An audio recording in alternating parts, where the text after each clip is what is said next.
Hey, what's up everybody? This is Dom, and today we are comparing the 16GB 5th generation iPod Touch to the higher capacity models that Apple has. Now right off the bat, you'll notice that the higher capacity iPod Touch has a camera and also the little button down here at the bottom for the loop accessory, and you can pull it out and attach it right there. So the very first thing that I noticed when I took the 16GB version out of the box is that the higher capacity model has a shiny Apple and iPod logo on the back, while the 16GB version actually has a flat black. It didn't really bother me, but it's definitely a noticeable difference there. On the side of the device, you won't notice any major differences, and you still do have that chamfered edge that's seen on the iPhone 5 as well. Taking a look at the other side, you'll notice that the volume buttons are actually made out of plastic on the 16GB model, whereas on the 32 and 64GB models, they are actually made out of aluminum, matching the color of the body. On the top side of the device, you'll also notice a difference in the lock button. As you can see, the 16GB version is plastic,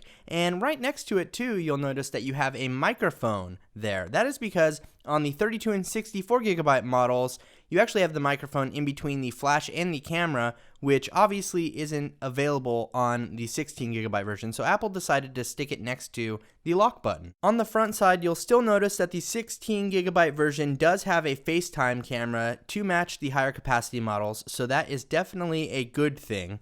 And as you would expect, when you unlock your device using the camera grabber here, it'll immediately launch to the front-facing camera. So everything in iOS operates pretty much the same, and as you would expect, on the higher capacity iPod Touch over here, when you pull up the camera grabber, it launches the rear camera first. And finally, there's nothing to talk about on the bottom of the device here, it's all the same. So this was just an overview of the differences between these two iPod Touch models. Now, there's not a whole lot different, but if you value a camera, you may want to get the larger capacity iPod Touch over the 16GB version. This lower capacity 5th generation iPod Touch was actually meant to replace the 4th generation iPod Touch here, so if you want one of those, I'd go pick one up because you won't be seeing them very much longer in stores, and Apple's going to completely phase them out. Aside from what I explained in this video, everything between the 16, 32, and 64GB 5th generation iPod Touch models is exactly the same. They all have the same IPS Retina display, they all have an A5 processor in them,